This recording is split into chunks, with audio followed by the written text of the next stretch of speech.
A lot of people were worried in this arena tonight.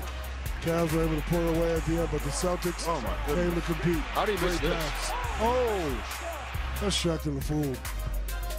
He tried to cock which that thing comes back. your way later on this show, by the way. Cock that thing back too far. But you saw tonight that the difference between good players and great players. Those good players on the Celtics, they couldn't play like they did the other night. That's why you need a superstar.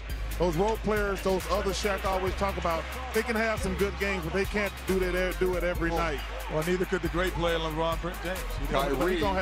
He just had one bad game. These other guys have more. But I tell you what, the Cavaliers, I hope they got away with this one because this could have been a catastrophe. Yeah, everybody holding their breath there at the cue as Kyrie hit the floor after rolling the ankle, but he stayed in the game. I think that just made him mad.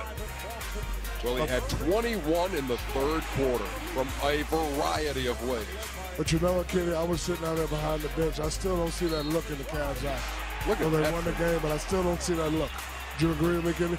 Well, I do think that they feel they got away with one. Got one, you know, where this game, because of this young man here and his ability to just create and make shots, you know, that was something they needed a superior or heroic effort, which they didn't think they needed to beat the Boston Celtics. I think that's probably the biggest surprise. So LeBron had 15 in the fourth quarter after the 21-point Kyrie Irving explosion in the third.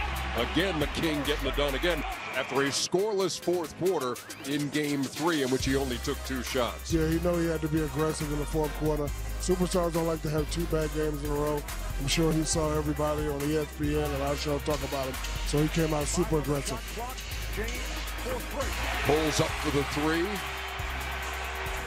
But you know, the Cavaliers, I tell you what, Shaq, they're going to have to play much better against the Warriors, man. They're not playing with They're going to have to play better in Game 5. Oh, no, they're going to beat the Celtics. Everybody knows that. They're going to have to play better in Game 5. But they're going to win the series. I'm not talking about they're not playing with that desperation that they're going to need to play with when they play the Golden State Warriors. 112-99 the final score. The Cleveland Cavaliers do take a 3-1 lead in this series, coming back from 16 down in the first half and 10 down at the half behind Kyrie Irving's 42. Second time this playoff that he's had at least 30, and the 10th time for LeBron to go for at least 30 points. Kevin